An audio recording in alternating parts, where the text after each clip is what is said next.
सिंधुदुर्ग जिल्हा मध्यवर्ती सहकारी बँकेच्या कारभारासंदर्भात माजी चेअरमन राजन तेली यांनी काही प्रश्न उपस्थित केले।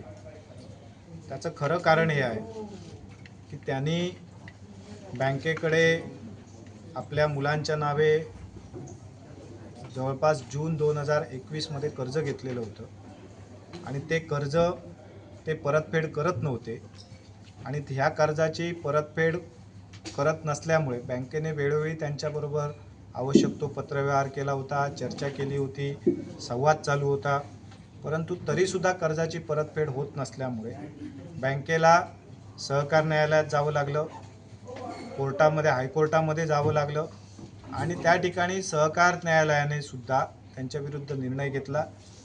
त्यांच्या जी काही तारण व्यवस्था होती त्याच्या व्यतिरिक्त असलेल्या सगळ्या मालमत्तेवर त्या ठिकाणी अटॅचमेंट लावण्याची ऑर्डर झाली। त्याप्रमाणे बँकेने कारवाई केली। त्याच्यानंतर त्यांनी अपील केलं, अपीलामध्ये सुद्धा त्यांच्या बाजूने निर्णय झाले नाहीत। त्याच्यानंतर पुन्हा हायकोर्टामध्ये या संदर्भात सुनावणी झाली आणि शेवटी हायकोर्टाने सुद्धा त्यांना पूर्ण रक्कम भरण्यासंदर्भात आदेश केलेत। फक्त ती जमीन कुठली तरी एखादी विका आणि भरा अशा प्रकारचे आदेश केले आणि त्या संदर्भात त्यांना नोव्हेंबरमध्ये एक डेडलाईन दिलेली होती, त्यावेळी सुद्धा ते पूर्ण पेड करू शकले नाही। शेवटी डिसेंबरमध्ये काल त्यांना एक पुन्हा डेडलाईन होती, त्या डेडलाईनमध्ये त्यांना ती पूर्ण कर्ज परतफेड करावं लागलं। मुद्दा एवढाच आहे की कर्ज हे त्यांना पूर्ण व्याजासह आणि पेनल्टीसह पूर्ण परतफेड करावं लागलं।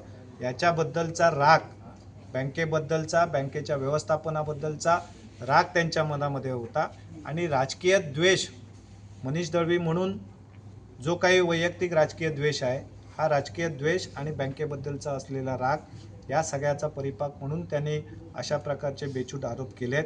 हे सगळे आरोप 100% खोटे आहेत। बँकेचं नेतृत्व हे आणि मार्गदर्शन हे आदरणीय नारायणराव राणेसाहेब हे मागची 17 वर्ष करतायत आणि त्यांच्याच नेतृत्वाखाली बँक आज प्रगतीपथावर आहे।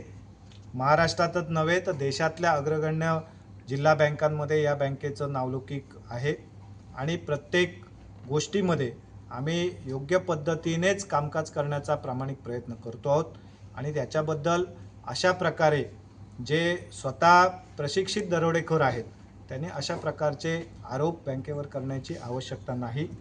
जे काही आरोप प्रत्यारोप चुकीचे करण्याचा प्रयत्न केला आहे त्याच्या संदर्भातली सगळी कायदेशीर कारवाई ही आम्ही निश्चितपणे या पुढच्या काळामध्ये करू।